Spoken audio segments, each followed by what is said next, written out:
Welcome everyone to episode 30 of Somebody Asked Me with Janice Case. I'm your host, of course, Janice Case, and I'm joined today by both Henri Williams and Melissa Ellis, who've just been steadfast in their commitment to this study and these conversations with me. So thank you both for that. We are going to jump right in. We are fresh off our conversation from chapter 6 of Ibram Kendi's book, Around the Body. His book, of course, How to Be an Anti-Racist. And as our listeners know, at least I hope you do, that's the focus of our conversations right now as we explore the learning in that book and discuss it in relation to our daily lives and experiences. Frankly, you guys, it was a hard conversation for me last week. The really difficult dive into the history of how the Black body has been demoralized at all levels in this country. The sheer power of the messaging was terrifying. And of course, Kendi brought us the same consistent message that we have to recognize this messaging, the depth at which it has been ingrained in us in order to actively, deliberately both counter it and then dispel it for the myth that it is.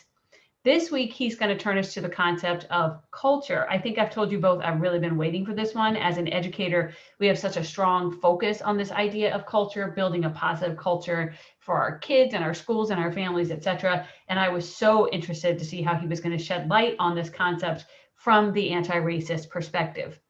But first, before we jump in, just as we've done for the last couple of weeks, we've kind of set this tone now where we start our conversations each week with something happening in the world around us. This is the idea here is that we will think through Kendi's ideas from the lens of our day-to-day lives. And so rather than just have these conversations in a silo, we want to have them in kind of the context of what's happening in the world around us. So Henri, I'm going to come right to you to kick us off because I know you've got a couple of things on your mind.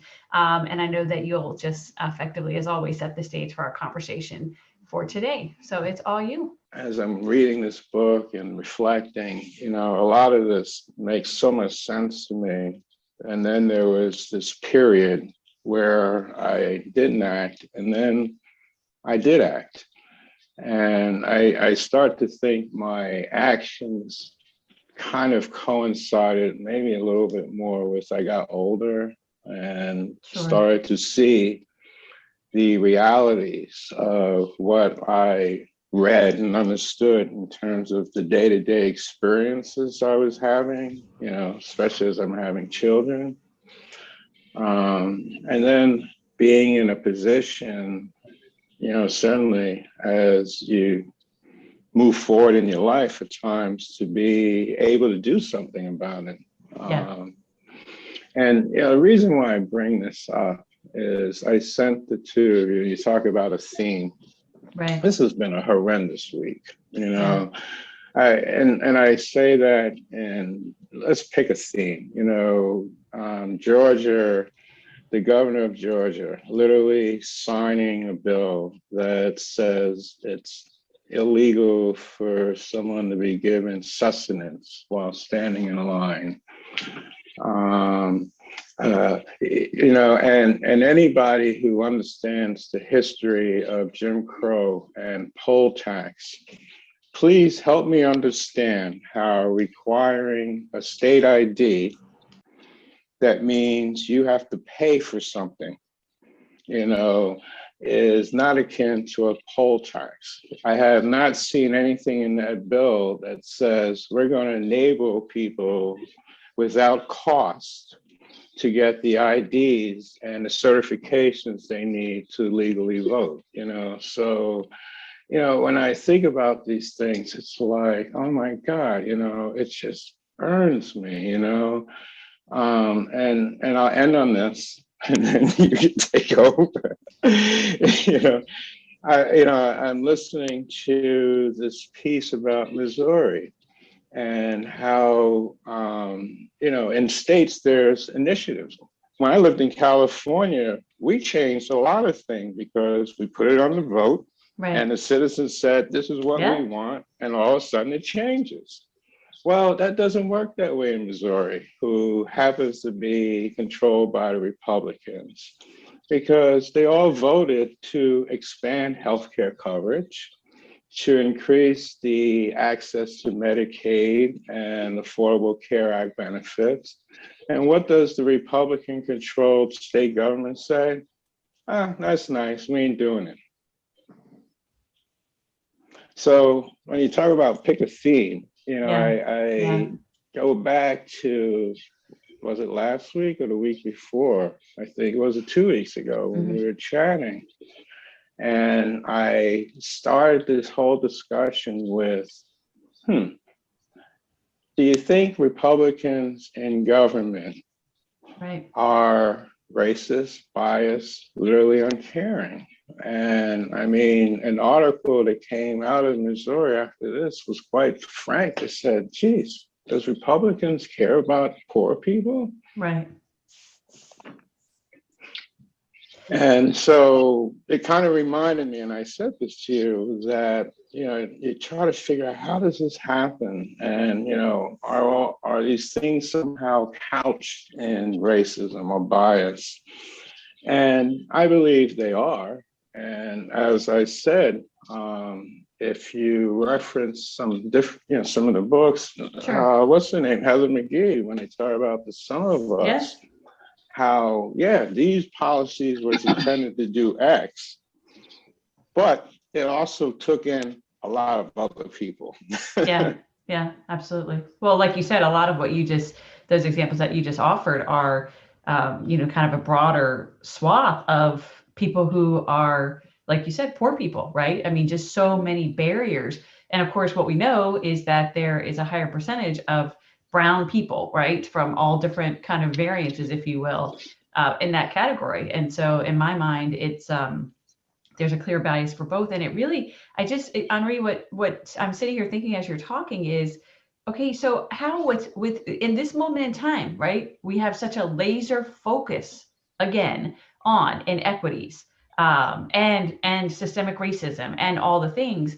And yet this stuff is happening in real time in the moment in our legislatures across the country, right? The voting, I can't remember if you told us, but almost 200 different voting laws on the table right now across this country, almost all of them designed to limit access, right? And so that's the word I have in my head as you're talking, access, right? How is it that at that level, there's not a constant, deliberate filtering system for access, right? People who are legally responsible, or organizations or what have you, who are legally responsible for saying, hold on a second, by doing this, you're limiting this access. And we know there are organizations screaming about it. Don't get me wrong. Of course, we're seeing that too, but none that have the authority, if you will, to interject and to stop.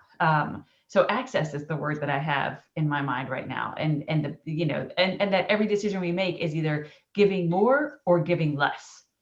It's not, there's no such thing in my mind as a bill or a law that is neutral.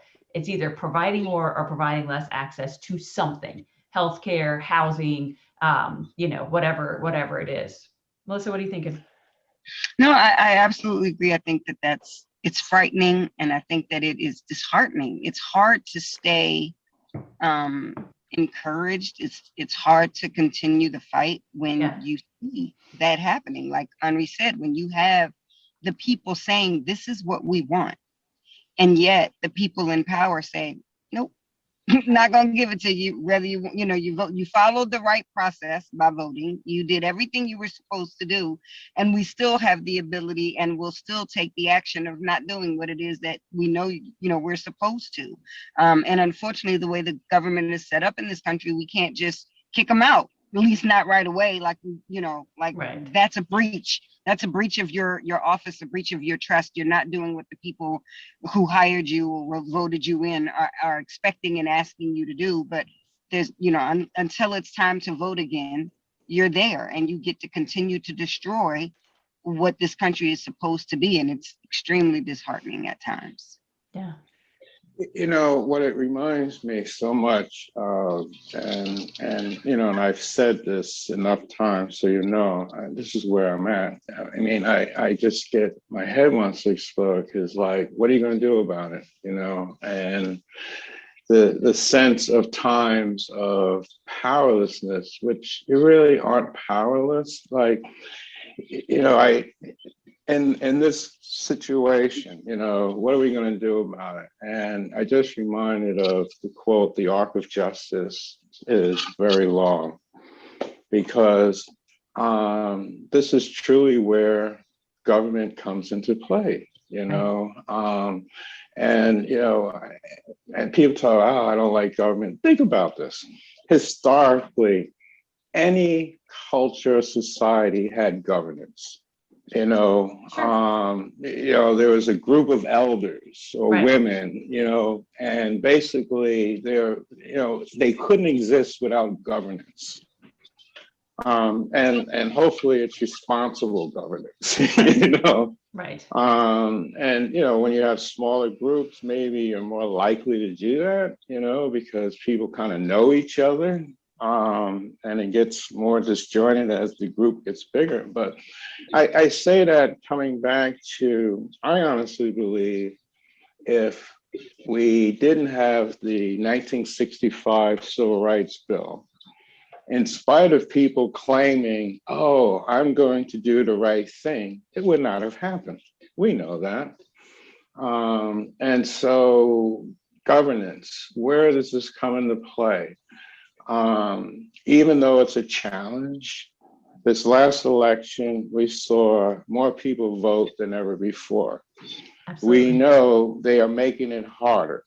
And what that means is, in some cases, this coming year or the next year, it's going to mean I may even have to sacrifice a little bit more. Yes. You know? Yes. But what it also means is, when I talk about this arc of justice, this will change, you know, because, you know, right now we're talking about trying to pass on a federal level a voting rights bill. I mean, that's going to be a struggle. Absolutely. And even if that bill is passed, I don't think all of a sudden things are going to get righted in states, because, you know, we also still have to deal with gerrymandered, you know. Yeah, that's exactly right. You know, but I guess I say that that's where I hold on to the hope. Yes. You know, agreed. Because I realize there are things we can do. They're not immediate. You know, there's nothing we can do that tomorrow is going to change this. And I'll give you another great example. I mean, this is kind of a sidebar off the cuff, but I was in Albany yesterday visiting the new grandbaby. Yes, congratulations. You know, oh yeah, which was so nice. Yeah, love it. But you gotta put on the sanitizer, yes, mask. Yeah. You know? But anyway, I was riding through the city, and as you know, I moved out of Albany 2 years ago, and I'm driving by, and all of a sudden, I drive by Albany High School, and which has been under construction for a while. And oh my God, I was almost floored by what I was seeing. And all of a sudden I remembered JMO. Yeah. When she was in school, which, what are we talking, 5, 6 years ago? Yeah. This was a big issue in the city, you know, because as you may know, every year you have the school vote, you know, the tax vote and whatever. Sure, of course. And one of the big propositions back then was spending this money to rebuild the school, which was literally falling apart. And oh my God, you know, the controversy. And I remember sitting in the room with other parents, and one of the points was, and I actually almost fell into the trap of, well, why should we care about something we're not going to be around to experience? Yeah. And that was the reality. There was no way Jamie will experience all this funding, but you know, I seeing what I saw was such a reminder of, it's not about you. Yeah, that's it. Good for you. You know, and sometimes the arc of justice, you know, it's long, and it may be something you're not going to see or experience, but that doesn't mean you don't do the right thing. Well, and it's so powerful, Henri, and I think it doesn't mean you don't do the right thing, and it also means that you have to believe in the role that you play, however small or large. that you might not be around to see the change that it affects, but it's critical, right? That if we all just say, well, gosh, if I'll never benefit, to exactly your point, then why fight the fight? And the answer is because the fight is what's going to get us to the other end, right? So that's such a powerful reminder. And I appreciate how it ties to how we wrap up each episode with, here are some actions you can take, right? Because all of this, as it's to your point, it can feel overwhelming, and it can make you feel hopeless. And yet then you're reminded, like, as you're talking about the voting rights in Georgia, I'm sitting here thinking to myself, so that means, Stacey Abrams and crew, or whoever is going to be the kind of next leader of a huge movement, now has to, now it's going to be harder. But what they just proved is it can be done. We can get more people out to vote than ever before historically, right? And now we're going to be able to get more people out to vote, but under different conditions, because it's like you said, it's been made harder. Let me hear something real commitment. Yeah. I'm sorry. No, when you were saying that, I just thought of this. So, I watch PBS News, and on Friday they have Capehart and if I mispronounce his name, Jonathan, and not Shields, but Brooks. Anyway, okay. Yeah. But they were talking about this, and they threw out a statistic, and I'm like, oh, that's interesting.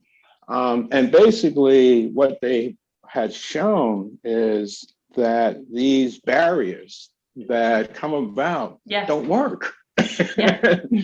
The statistics kind of bear out that maybe what you do is you empower people even more, because that's it. Yep. At the end, and I guess what I thought was interesting is, okay, it's nice to hear they don't work, but please don't take that as a license to do nothing. Yes. They don't work because we respond, not, yes, if we don't respond. Yes. Yeah, that's actually a really important distinction. I agree 100% on that.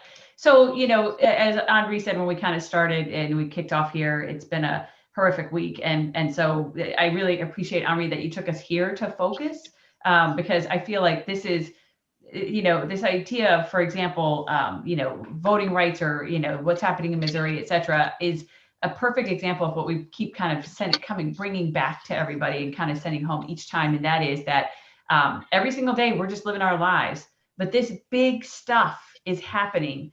And if we're not paying attention to it, that's when suddenly we end up in situations, realities 5 years from now, 10 years from now, that have been drastically changed for the worse, because we weren't paying attention to the things that are happening on a daily basis. And I appreciate you bringing us here, because that's a great example. So I'm going to start us off with reminding everybody of his definitions, because we've been really consistent about focusing on the language and being clear about the language.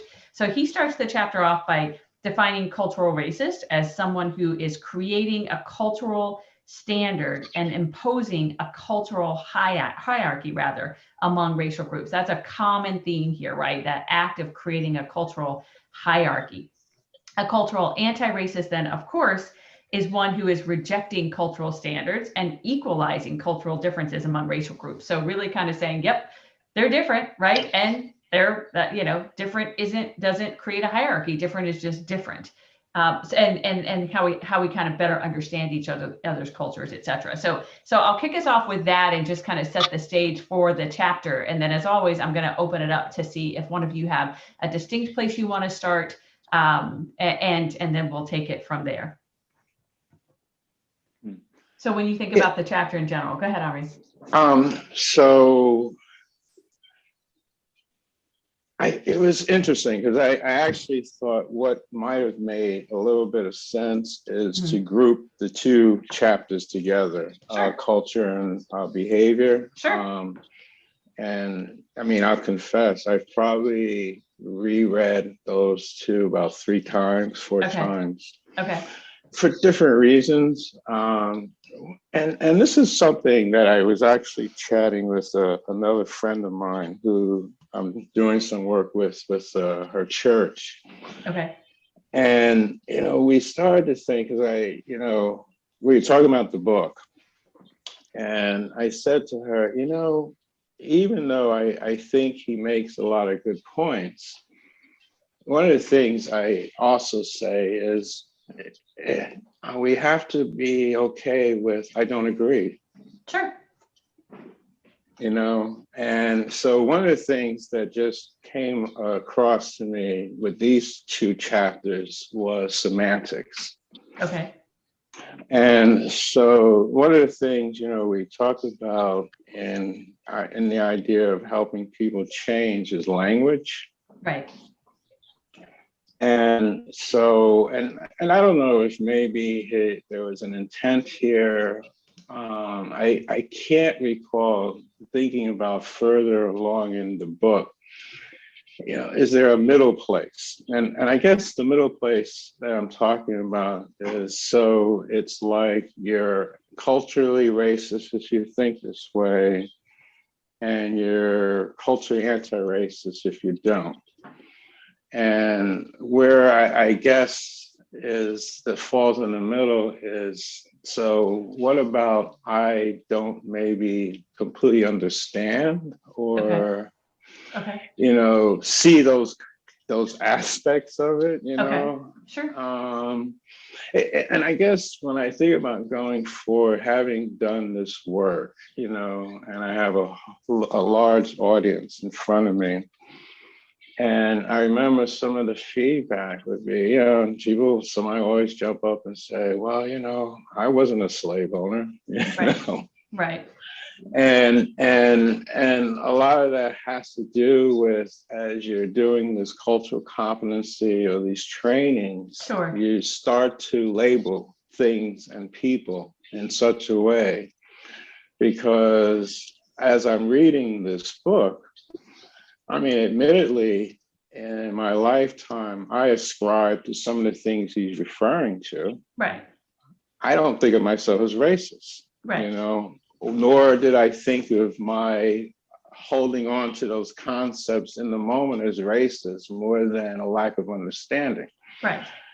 So I guess the middle ground is, if you've had an ability to be informed right. and made more aware, and then you continue to hold on to these things, okay, I could see your point. And I guess where I'm going with this is, I don't feel there's that perspective comes across in what I'm reading here. Okay. And I'm wondering if that means it allows some people room to say, where do I fit? Right. But I think that's what I was saying in the very beginning when we started this book, because I was saying from the very beginning that there was no way that I would ever label myself as racist, and that reading this book was challenging because of that. But I think the understanding that I'm gaining as I read it is that, number one, we've painted racist as a bad word. And it absolutely has negative connotation. I don't deny that. But I think it's that emotional part that comes up when we hear the word racist, or when we see ourselves as racist. It's like, oh no, I'm not. But the truth of the matter is and I think if you go back and listen to some of the earlier episodes, I've said it's upholding racist ideas and concepts. Right. And so in doing so, you are indeed racist, whether you intend to be or not, whether you are overtly, it's not just calling someone the N-word that makes one racist. If I am doing and saying and believing things that uphold white supremacy, then I am racist. I don't want to say racist. I'm complicit in racism. I think that's the distinction. And I think that that's where this book kind of makes you dig really, really deep, and kind of it challenges things that you thought and you knew, and that you thought you understood, and that you, even in ways you thought you saw yourself, because that's what's been happening to me since chapter 1 in this book, is that I have to own some stuff that I'm just like, oh, okay, because that's very much the case. I do not in any way, shape, or form think that I am a racist or that I behave as a racist. However, I am learning through this process that I absolutely have thoughts and ideas and beliefs that uphold a racist mindset and a racist existence. Yeah. And so I think that's kind of, and it's still muddy. I don't deny that. Like that's the thing with racism. It's all muddy because it's like you said, okay, if I don't know I am, then it's kind of unfair to label me a racist if I don't even understand the concepts, but we'll never get to that understanding if we're not willing to look it in the face and call it what it is. That's kind of how I take that. And that's an interesting way to kind of capture what I was saying. To use a metaphor, which I used to love, we all want to get to California. How we get there may be very different.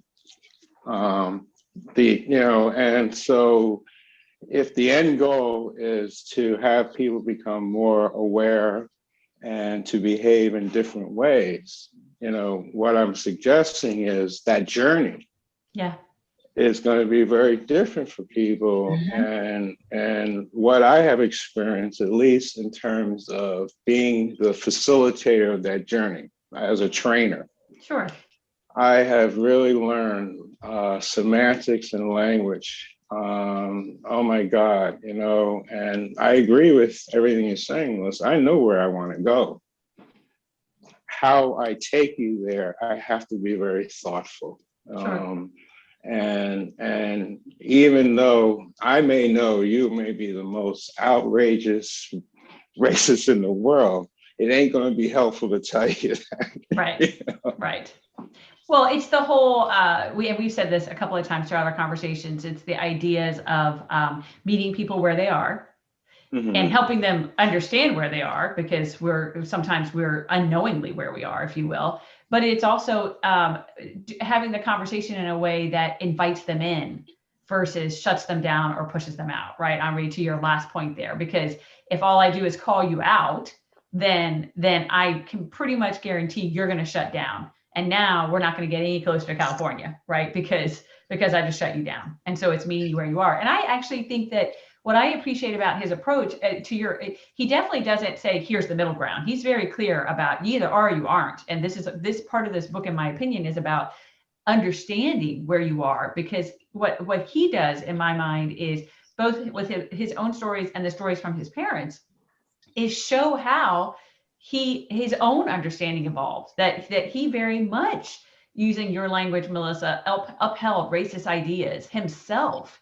And it wasn't, until he went through his own kind of revelation, his own study, his own what have you, that he recognized that in himself. So I think he actually models that journey for us. He doesn't come at this as, I've always been an anti-racist and I've always, he actually does quite the opposite. And there's a great example of that in this chapter. Go ahead, Melissa, I could tell you we're going to jump in. Yeah, I also think that, like, when we're having this conversation, it's a lot easier to be more cognizant of semantics and approach. But he's writing a book that is for hopefully millions of people. So being able to meet people where they are is impossible. Sure. You cannot do that in a book. And I think, and this might be where I'm a little bit hard-lined, maybe, but I feel like this isn't easy work. And if we're going to do this work, and if you're truly interested in doing this work, no kid gloves. Like, we don't have time for that. We don't have time for kid gloves. We don't have time for feelings to that degree. Don't get me wrong. I know emotion is always present. Emotional intelligence is important. It's always present. But I guess I'm looking at it from the terms of, if I'm going to go into a store and I see this book, if I pick up this book because this is something I'm interested in and this is work I want to do, I can't expect the author or the podcast hosts or anyone else to deal with my emotional stuff around this topic. I have to deal with the emotional stuff I have around this topic. And that's what I've been dealing with personally. That's why this is hitting home for me, Henri, when you said it. Because it's what I've been saying from the very beginning. This book challenges the heck out of me about my own beliefs, about things and ideas that I've held and things that I've done. Like, there's reading a lot of this book, and I'm listening to it in a podcast, so he's preaching to me. It's like he's pointing his finger right at me because I hear his voice. Yeah, but that audible is tough to listen to. Yeah, it's tough to listen to it, and I've stopped it and been like, what? annoyed by.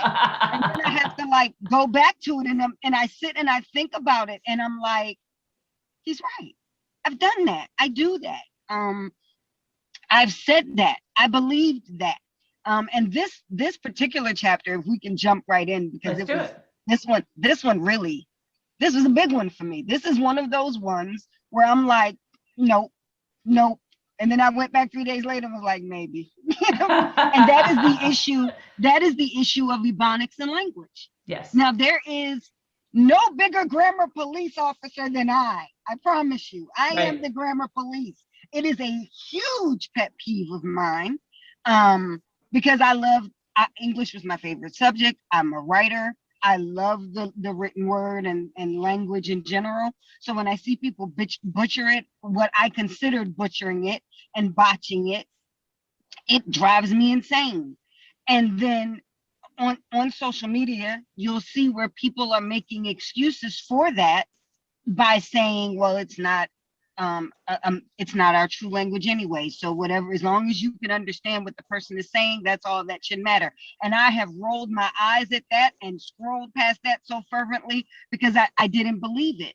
But then the more I dug into the things I've read and heard, and then read this chapter of the book on culture, I'm like, I'm wrong. I'm wrong. I'm absolutely wrong. And it's okay to be wrong, because my goal to get to California is to admit that I don't have the map. I don't. I'm winging it. I'm driving across country from South Carolina to California with no map. So I'm gonna encounter things I don't like. I'm gonna run into danger zones. I'm gonna have flat tires and not know where the nearest, service station is. All of that. But I think at the end of the day, what I have to stay focused on is that I want to get to California. I want to be anti-racist. Yeah. Another metaphor that just popped in my head when you said that, we used to say the map is not the territory. Something to think about. Okay. And I'm not going to explain it. I'm going to let that rest with you too, and let you think about that. The map is not the territory. Okay. But I wanted to go back to something real quick. I was saying about the middle ground and language and interpretation. So I was chatting with a colleague of mine, and while this isn't a great research, it did allow in a short perspective to kind of like give some rise to, okay. So they had two groups that were literally reading this book, like a book club, and, read each chapter and then let's come back and discuss.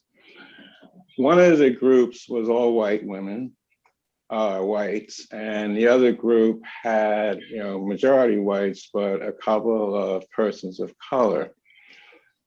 The discussions and outcomes were very different, I would think for sure. Yeah, and so when I talk about the middle ground, if you're white, and you're reading this and you're in that place, sometimes it's hard to move forward, Right. That's going to be a very, very different journey. And the instrument, or however that journey gets facilitated, is going to be very key. But going back to this chapter for a minute, and Ebonics, I don't know. I kind of, a couple of things jump out at me. I don't know if any of you follow the NCAA basketball championship, but they have a commercial, and it made me think about our last discussion of the Black body, because the commercial starts off with a Black athlete, and he literally looks at the camera and says, "What do you think when you see me?" And so the commercial does a great job, because what they want to imply is only 2% of these athletes go on to professional sports. They become doctors, writers, lawyers, but it was just fascinating to me, like, isn't this interesting? 2 weeks ago, we're talking about what do you see when you see the black body? And here's the NCAA doing a commercial. The other thing that jumped out at me as I'm rereading his chapter is, did you catch the name of the high school he goes to? Yeah. Oh, yeah, absolutely. I know that high school in Virginia. And I sat there and I thought to myself, this is fascinating. Yeah. As a person of color, I'm going to Stonewall Jackson High School. Who was Stonewall Jackson? To include what representations of that and that era do I have to experience within the school? Sure, sure. I mean, just on the side. I mean, no, absolutely. In my head. We had Robert E. Lee Elementary. Yeah, Still do. It's still in front. And we went to Stonewall. We all took a field trip in elementary school to Stonewall Jackson's birthplace. Yep.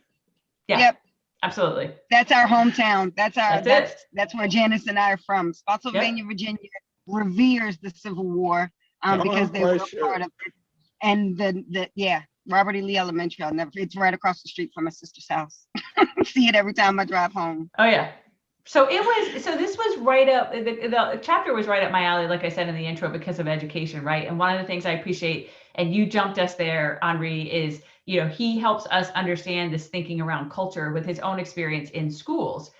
This is a young man who went from, living in Queens, New York, to his parents just pulling him all the way down to Manassas, Virginia, as he's heading into high school. So he talks a little bit about the culture, if you will, that is specifically he talks about a particular avenue in Queens where he grows up, and then he compares that, if you will, to this culture that he encounters in Manassas. And in both cases, he's comparing what he refers to as one kind of picture, if you will, of Black culture in that part of the country, and then the picture of Black culture, if you will, in Virginia, and how he navigates it and deals again with his own dueling consciousness around that. So before we go there, though, I do want to touch on, Melissa brought up right out of the gate the culture piece he lands on, because culture, you're talking about language, and you're talking about it can be fashion, it can be how we celebrate religion, it can be all the different things that make up a group of people's culture, if you will.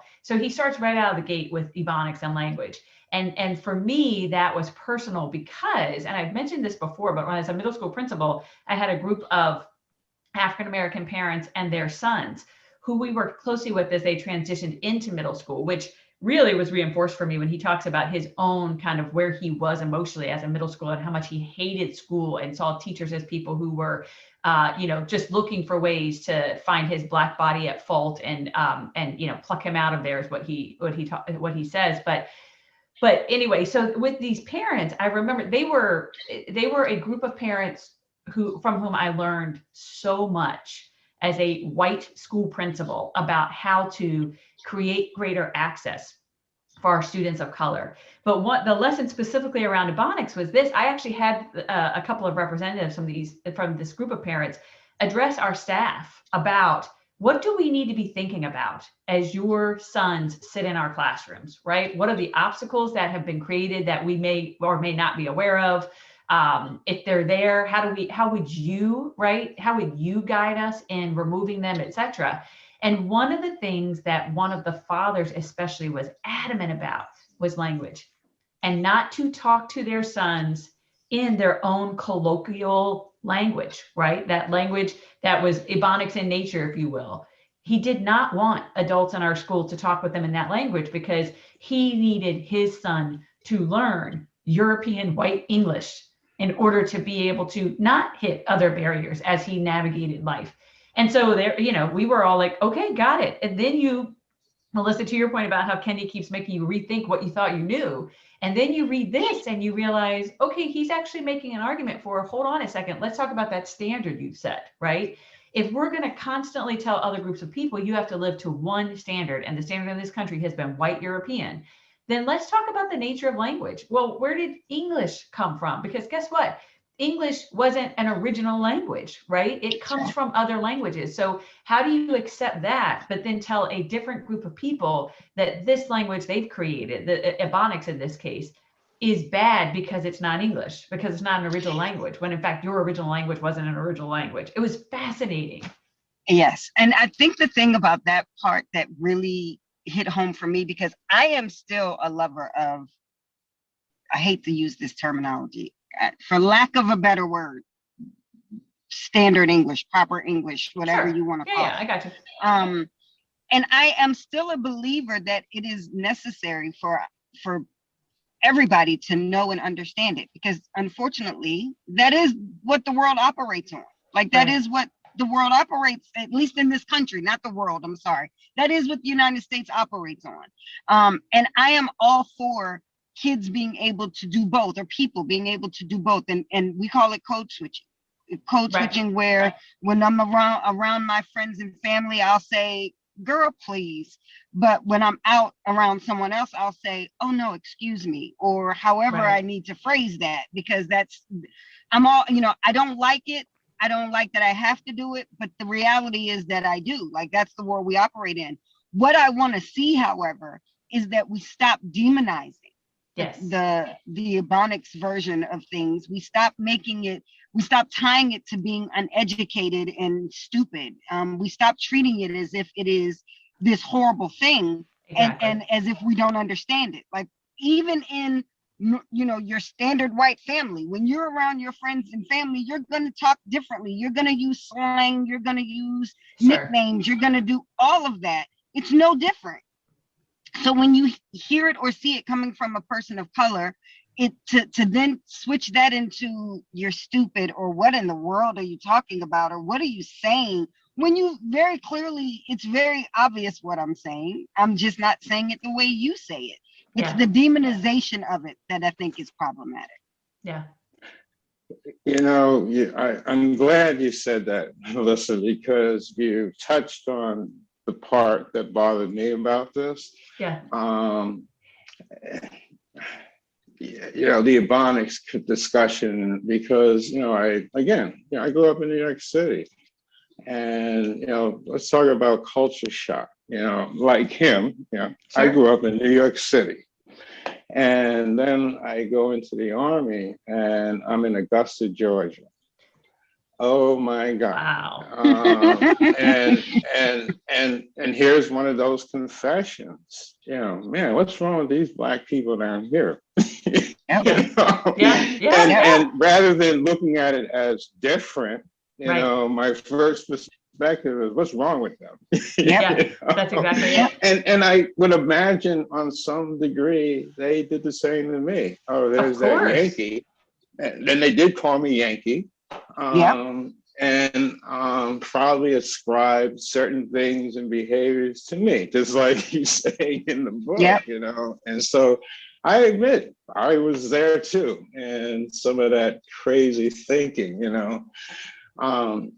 I grew up being taught to speak proper English. That my dad was adamant about that. And in fact, I recall as a youth, some of my girlfriends used to joke because I'd call their house and their mom would say, who's that white guy calling you? And it was literally just based on nothing more than how I spoke. But I like what you said, because my first experience of, let's call it code switch. I had a couple of girlfriends of my friends, and they were from Jamaica. Well, their parents were from Jamaica. They were first. And so I go over to their house, and we'd be sitting around eating dinner, and without a wrinkle, they shift into a Jamaican dialect, with the accent.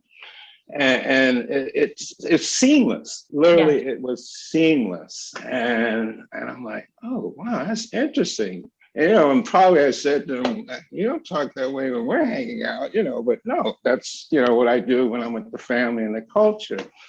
And we were the same way, with our friends, we spoke in a certain way. When I was with my dad, I remember to speak regular, proper English, when you said good, I don't know if I ever thought of it as good or bad, like dislike, more than it was just the way you maneuvered. in those different arenas that you were in. But I want to go back to something about standardization. Yeah. And where I really started to think, on some level, I agree with you. Let's not demonize people who want to hold on to these different ways of communicating. And maybe there's something about the standardized testing that we develop around some of these things. But I want to go back to some of the benefits. So I don't know if you know this, Melissa, but Joan, she's a scientist. She's a PI.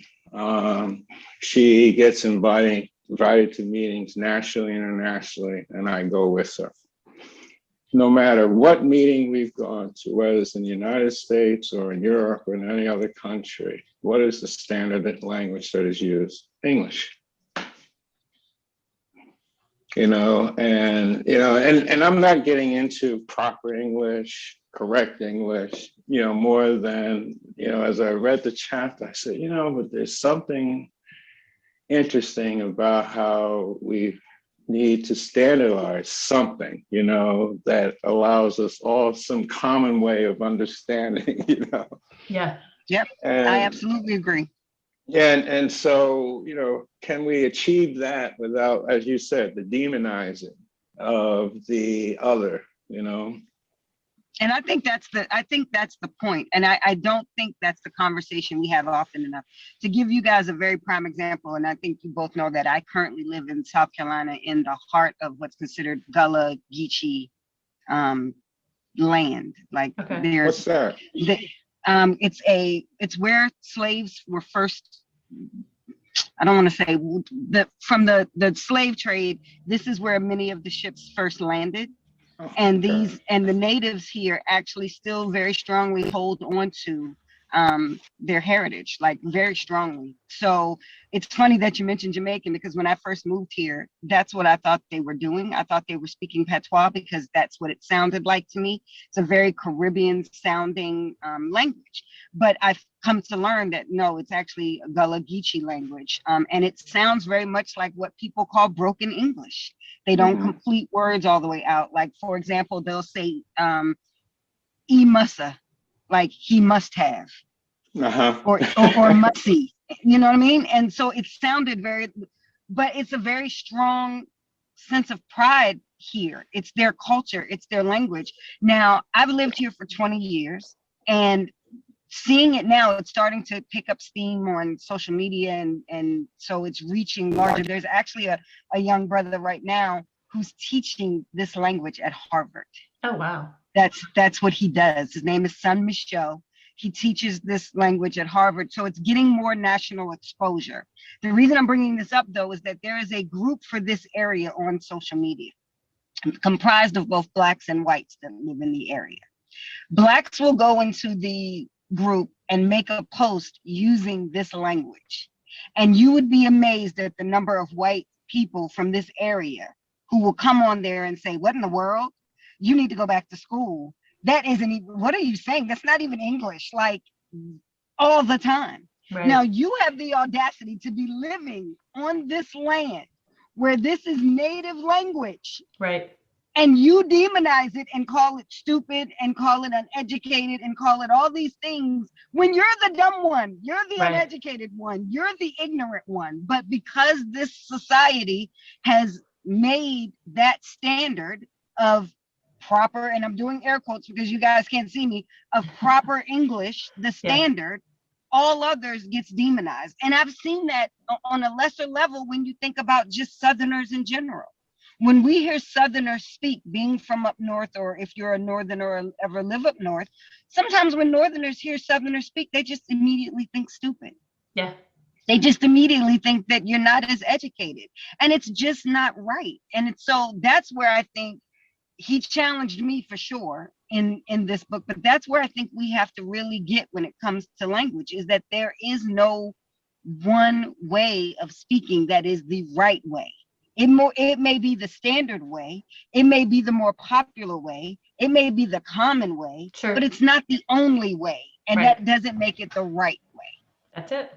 And he expresses that across, right? So he does that, you know, the chapter itself is actually quite short, but he expresses that across. He starts with language, he goes to fashion. I mean, when he was describing Q Avenue, and I was like, I felt like I was there. He was just so vivid in his description of, you know, and at that time when he was a teenager, young teenager, and what they wore and why they wore it and all the things.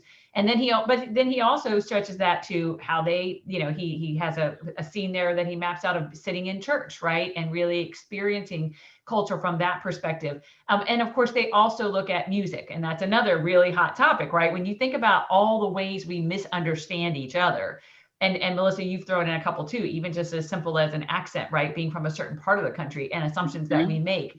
And he really, in every single one of those, he drills it all the way down to the simplicity of different isn't better or worse. It's just different, right? And it seems almost too simple a message to walk away with, but it's certainly for me, like as a high school principal, right? One of the things that I honed in on was the dress, right? As he described what he wore, what the people around him wore, and then also, by the way, how that contradicted what they wore in Manassas, right? Then he goes to Manassas, and now he was this fashion show up in Queens, but in Manassas, it's a whole different cultural thing among his Black counterparts, and what that means and how you process that. But I think everybody listening, and I'm going to encourage this when we get to the end here and wrap up, I want people to really think about, when are the moments that you have those thoughts of, why is he wearing that? Why is she wearing that?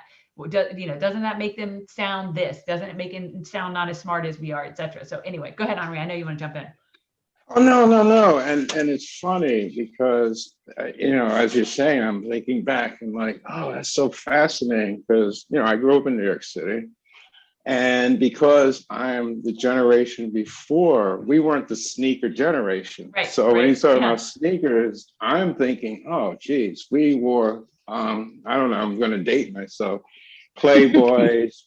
We wore shoes, not sneakers. So the idea was you wanted alligators or leather or gators. Oh, okay, gotcha. Or lizards, you know, and if you said that, you knew what people were talking about. Right. We wore Bly's. Bly's, I just to describe, was these wool sweaters that, you know, easily, if you saw someone with a Bly, you knew they spent $100. Yep. So what I'm going back to with this discussion, when you talk about culture and clothing, there was an aspect of wanting to look good, fit in, but there was also this sense of I'm good enough. Yeah. And I dress to sort of represent something as a challenge to how I think the world sees me. That's exactly right. Absolutely right. Yeah, and I don't know if he conveyed that completely in the chapter, but, you know, as I'm reading it, that certainly came across to me because I know that's where we were at, you know, leather coats, you know, I mean, all the things we did and bought and dressed, you know, was a way to like, yeah, we're good enough, just as good, and in some cases even better. You know? And I'm so glad you said that, Henri, because I think that's still the case.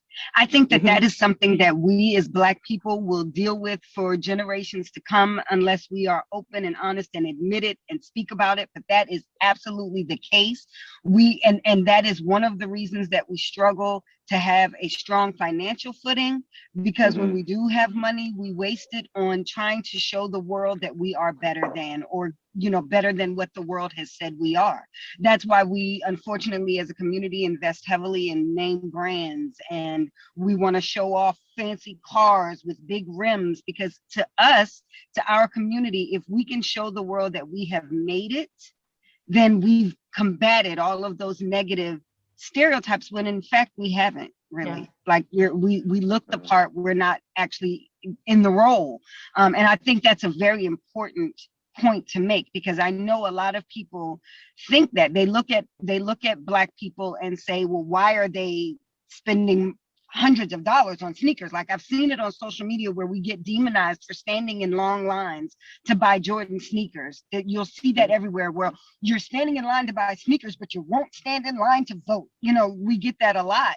that's the mentality behind that, because we want to show the world that we are better than the world has said we are. That's a big part of it. And you also don't see that same demonization when you see lines of white people standing in line for the newest iPhone. That's right. So it's a very, very complex mindset, but it is a very prominent one in our community. I'm so glad you mentioned that, because I didn't think that he covered that very well in the book either. Thank you. I agree. I agree. That's what I would Yep, say. I I agree. agree. Yeah. Yep, I agree. And you know what was so funny about it was, oh my God. And you know, just to try to share this, Melissa, I mean, we actually would have pants tailor-made. You know? Yeah. And you know, back then it wasn't that inexpensive. We lived in New York, you know, there was tailors in the garment district, you know, but yes, that was such a powerful drive. And you're right, to some degree, it's still, but you know, it's funny, I can also hear my dad, you know, and his pronouncements, which probably moderated a lot of that. So he used to tell me, yeah, he got Cadillac taste and Volkswagen money, you know. You know, money's burning a hole in your pocket. And the reality is I grew up in the South Bronx, and he would point out to me every now and then, you know, you can't live in that Cadillac or that Lincoln. And the point is, you know, you go on the street and you see these nice big cars and you think people are living large and making it. And the point he wanted to convey to me is, yeah, but that's not your house. That's right. That's not permanency. Yeah, exactly. And so I'm grateful that in the background, there was always this come back to reality pronouncement. Yeah. And I hear it in my daughter now, you know, as, you know, they're now getting ready to move forward. And this whole idea of, you know, be thoughtful about your money and, you know, acquiring of wealth and things like that. Yeah. You know, I also wanted to bring up another topic that I didn't feel was covered in the book, and maybe it comes later, or maybe I even missed it. But I think we'd be remiss not to talk about it, especially because it's so heavily about culture. I can't help but thinking of America specifically, I can't help but notice how America is quick to adopt and accept and use Black culture, while at the same time demonizing it as less than, marking it as less than. When you look at trends, and Janice, when you mentioned music, that was a big one, but fashion is another. Language is certainly a big one. When you hear people say, bye Felicia, they have no idea where bye Felicia came from. A Black movie, Friday, Ice Cube. When you hear people say, bootylicious, Black woman, Beyonce, now in your dictionary. When you hear people say on fleek, you know, all of these terms, which are popular culture right now, stem from Black America. Sure. Plain and simple. That's where they come from. And we will use the terminology, we will rock the hairstyles, we will wear the fashion trends, but we will not credit where they came from. And that is what we mean when we say appropriation of culture appropriation. Often, very, very often, things that originated and are born in Black America then become the standard for America's entertainment, music, movies, terminology, hairstyles, clothing, but we never get credited for it. When we have it, it's a negative. And I'll use braids, for example. When Black women wear braids to work, we're told it's unprofessional. When white women like Kylie Jenner start rocking braids, it's all of a sudden a brand new fashion trend. When Black women had big butts, it was fat and unattractive. When Kim Kardashian came out with the big butt, now all of a sudden it's the goal for America, for every woman in the world. Big lips, you know, kinky hair. Like I could go on and on and on. And all of that is a part of our culture that then gets taken from us and celebrated by others as something that they created, something that they, you know, made popular. And so the reason I bring that up is because I want people to be very aware of, number one, what culture is, and number two, where things originate and come from, and how to honor that and still enjoy it while honoring it, because I don't think we get that part of it. We don't understand that. But I couldn't let a conversation about culture go by without bringing up appropriation, because it is such an issue in this country. And he doesn't use the word, Melissa, but he actually does acknowledge that. He does have a piece in here. I was trying to find it again, but I can't get my hands on it. Yeah, he doesn't, but he doesn't use the term. So I really appreciate that you introduced the term. But he does talk about, kind of the irony of a society that was imitating Black culture and demonizing it at the same time. Like at both of those happening simultaneously. So he does talk about that. So I appreciate that you dug us a little deeper. So be thinking about wrap up, right? So I want us to go ahead and think about kind of our final thoughts that we want to share with everybody. And I'll do so with a piece from the book here. But I'm going to ask kind of both of you to think about that. And then, so I'm going to read this quick piece. Actually, though, Henri, I'm going to let you jump in first, have you jump in first rather, and then I'll read this quick piece and be thinking about wrap up, especially those action items. Go ahead. No, well, just as I was listening to Melissa, it just reminded me of, at times, things are complex. It's just not black and white. There's a lot of gray. Yes. And for example, and we don't have time to go into this, you mentioned something about accents and what people assume. Yeah. And, I told you my story of coming from New York City to Augusta, Georgia. It was like, absolutely. And I sometimes, the complexity of this is, you're right, Melissa, I hear somebody sometimes with a Southern accent, and, I may go to, all right, does that kind of describe who they are or how intelligent they are? But to talk about the complexity of that, when I hear a Southern accent, then I also immediately go to Mississippi, Louisiana, Alabama. And maybe I'm wrong in thinking this way, but I then begin to associate the accent with the policies and the things that are happening in those states. And maybe it's not ignorance, but it's certainly not something that I don't know, celebrate. So, and that's a complex thing for me, and I know I still go through that to some degree, and I have to be very conscious of it.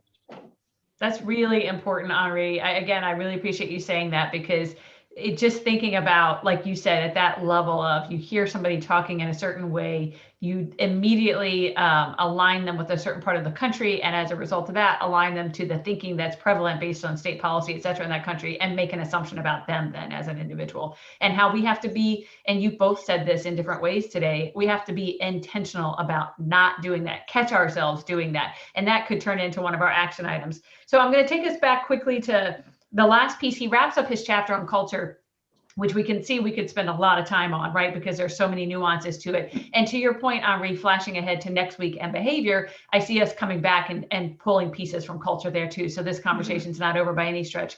But he says, he brings it back to his experience. We've talked about how he talks about going from Queens to Manassas, Virginia. And he says, here again was his own revelation about his own, again, kind of dueling consciousness, where he says, the guys in Virginia could not dress. I hated their ebonics. I thought the basketball players were scrubs who I had to patronize, a belief that cost me the spot on the JV squad. I walked around during those early months at Stonewall Jackson with an unspoken arrogance. I suspect potential friends heard my nonverbal cues of snobbery and rightly stayed away. And then he goes on to say, so when we refer to a group as Black or white or another racial identity, Black Southerners, as opposed to just Southerners, we are racializing that group. When we racialize any group and render that group's culture inferior, we are articulating cultural racism. And I think that's a really important piece here, recognizing that, kind of snubbing your nose at the way somebody's dressed because they're dressed in a certain way, for example, essentially is it at the base of it. What he's suggesting is there are roots there of then cultural racism, because we're essentially saying, because the way you're dressed is different than the way I dress or we dress, then it must be inferior. When I defended Black culture in my mind, he says, I was treating culture in a general sense, not a specific sense, just as I understood race in a general sense, not a specific sense.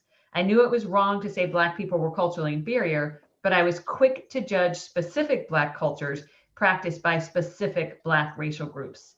And so then he again ties that to the Manassas Queens experience. And he says that essentially the takeaway here becomes that to be an anti-racist is to see all cultures in all their differences as on the same level as equals. Melissa, what are you thinking to wrap up here? Well, first I want to kind of laugh because when he said arrogant, oh yeah, I have to say, Henri, that's the one that gets tacked onto you New Yorkers a lot.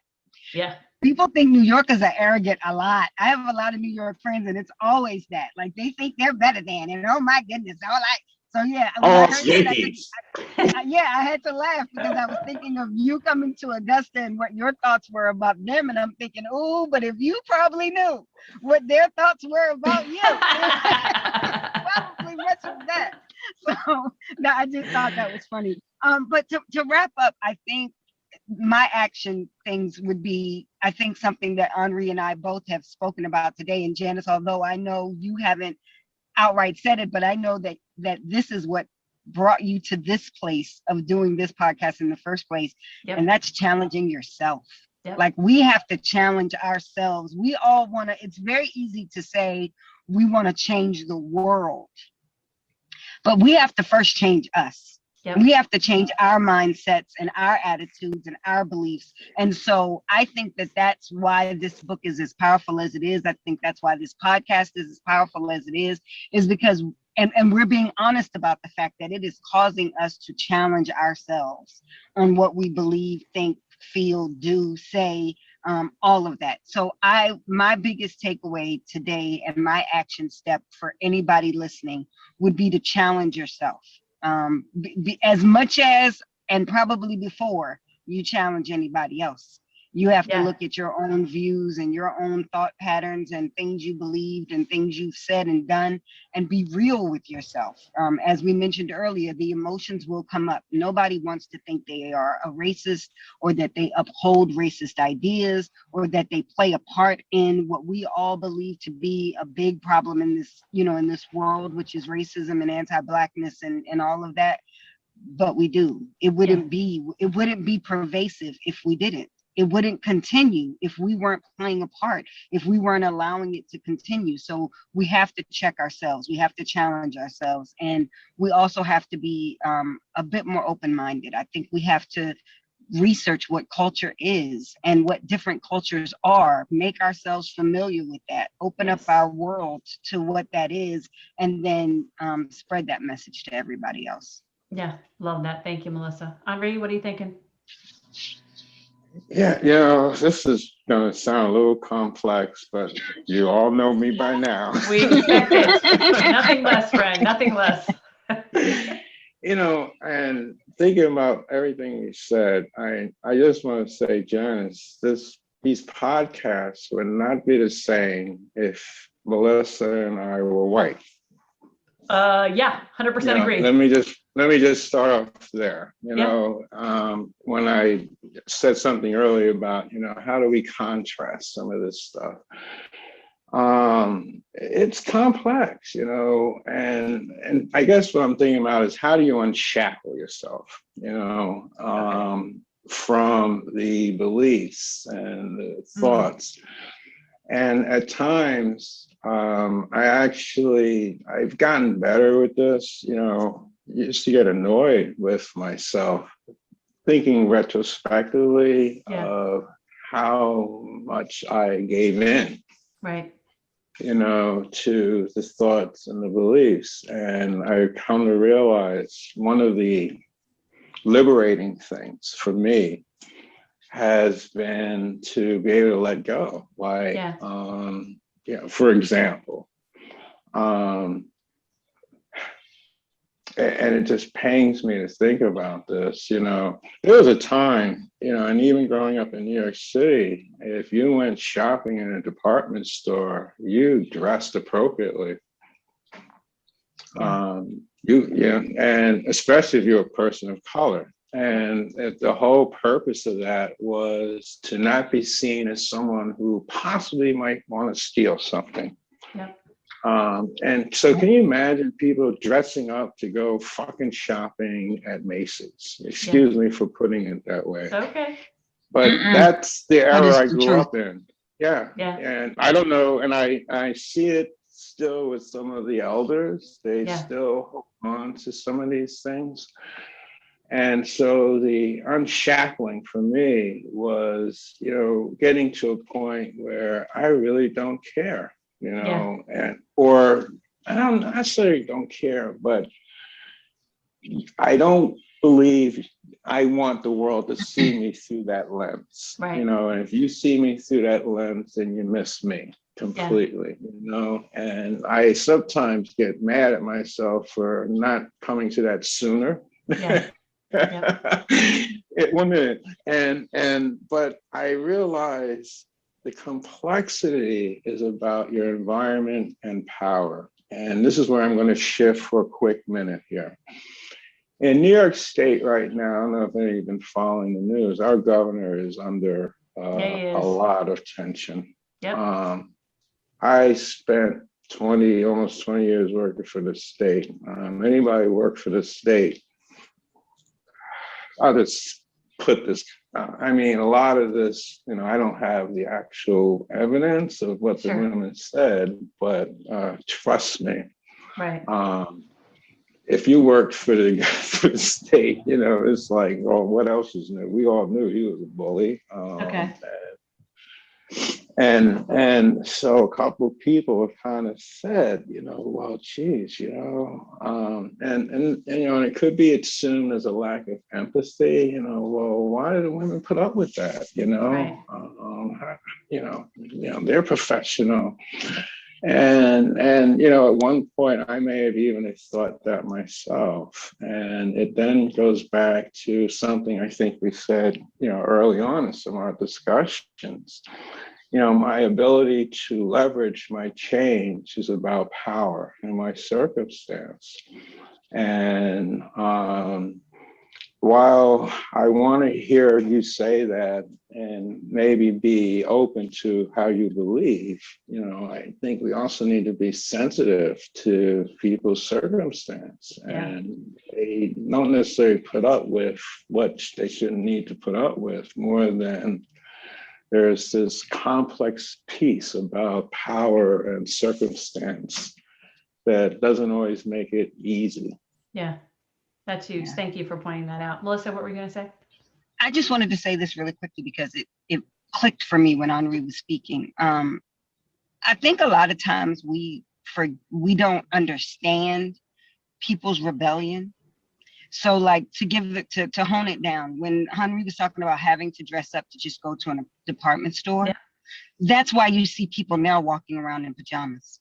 Yeah. Because they're angry and they're tired of having to always be perfect to be seen. Yeah. And I don't like the pajamas, but I understand the pajamas. Yeah. I understand the rebellion. And so that's a really important piece that we could probably do a whole show around, but I really wanted to point that out for people's understanding. Same thing with we were talking about earlier with language. Yes. So because I've been forced to speak a language that is not comfortable for me, but you've never been forced to learn my language, which is uncomfortable for you. So your comfort has been placed at a higher priority than my own. You're now going to get this language whether you like it or not.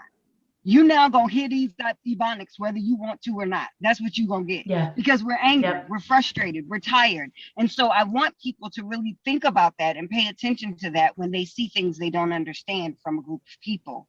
When you see people waving their flags, it's because they're tired of having to hide their flags. When they're tired of not being able to claim their heritage because assimilation has been shoved down throats for centuries. So when he said that thing about the department store, it struck me because that's exactly where we are in this country.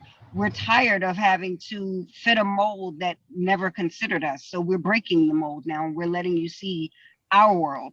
And unfortunately, what happens sometimes is how we overcorrect. You know how when you're driving and you swerve and you overcorrect? Sometimes we'll overcorrect and we get pajamas in the store.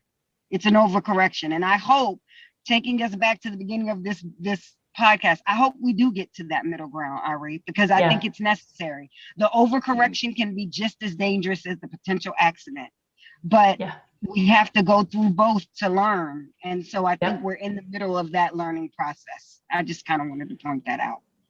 But before I lose this, and this is really to you, Janice, the educator, because one of the themes that came about in this chapter, and I don't know if he touches on in the next chapter, is about standardized testing. It must be the next one because he doesn't, yeah.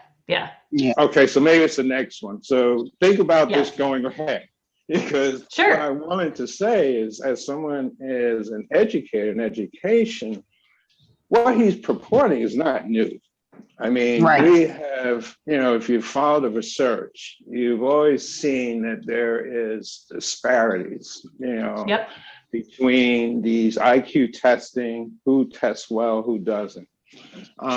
There's even been discussions about EQ, emotion, testing of emotion, versus intelligence as a, let's say, projection of one's success, so ability to be successful. So I guess what he says in the chapter is, why do we waste time trying to test on things we think people should know versus testing things that they experience in their day-to-day existence and environment? So maybe the question going forward for our next thing is, what's the problem? I mean, we have the research. This is not new. This has been years and years of discussion. Why do we keep doing this? Why do we keep doing it? All right, we're going to put a pin in that, and we're going to come back to that next week. Now I'm even more looking forward to, you've read way ahead, so I'm even more looking forward to next week. Next week, by the way, we're going to shift. Kendi's next chapter in the book is going to lead us to be thinking about behavior. And specifically, what he means by that is this idea of how we use one person's behavior to racialize an entire group, or to reflect or represent an entire group. So we're going to get to that next week. You've heard a lot of action items from both Melissa and Henri. I'm going to tack on one more simple one, and that is choose one piece of culture. Melissa challenged you to think about different cultures, pick a culture. I'm going to say pick one and pick one part about that. Is it music? Is it clothes? Is it religion? Is it something that has consistently made you off-put you when you run across it, right? Makes you immediately go to something negative, and dig into that a little bit and explore the root cause of that. So I'm going to add that action item as something that each and every one of us can do for next week. Next week, we're going to come right back here, get into this topic of behavior. So join us then, and we'll get to it.